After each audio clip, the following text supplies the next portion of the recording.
Here's what I'm seeing in the Noe Valley real estate market as we end summertime and we sort of transition to this fall market.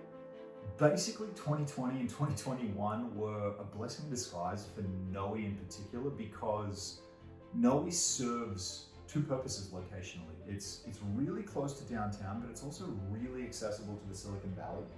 So what actually happened in the market was everyone that owned a condo or was in the market for a condo sort of closer to downtown shifted their attention to looking for something and needed access to the South Bay.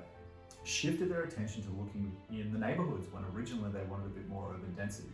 So you got the family Noe Valley buyers, you got the whole condominium market downtown, and then sort of that higher end market all really focusing on Noe, which drove prices up so drastically that honestly by sort of mid to late summer of 2021, I think buyers started viewing the Noe Valley market as overinflated.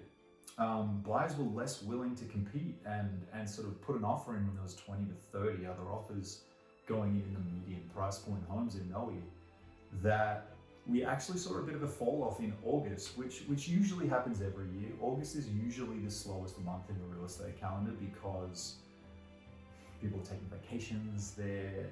It's not really that warm in San Francisco, so everybody sort of floods out of the city to go and find summer. So August is usually a bit of a trough and then it ramps right back up after Labor Day. But I think this year it fell off a little more drastically, purely because the market was so overinflated. There were so many people throwing offers out that just, it was hard to justify with data. But what we're seeing now and what I think this interesting period of time that we're in now is there's 4 to 6 weeks between Labor Day, post Labor Day, which is the last summer long weekend where everyone goes away and goes on vacation.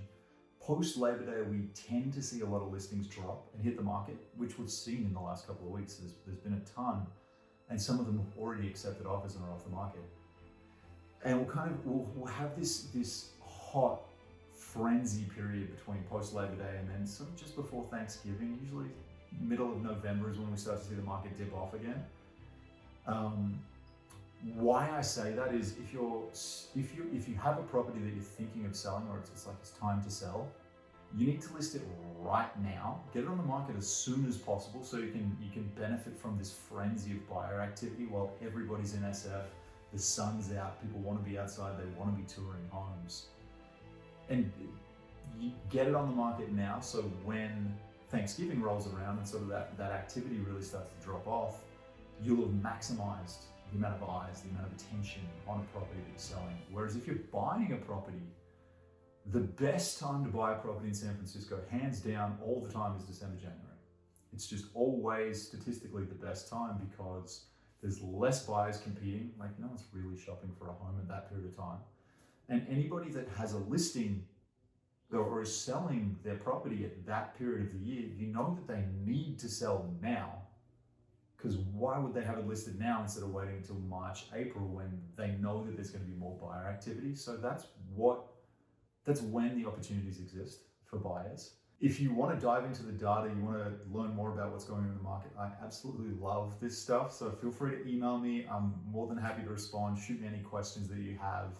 And yeah, I look forward to hearing from you.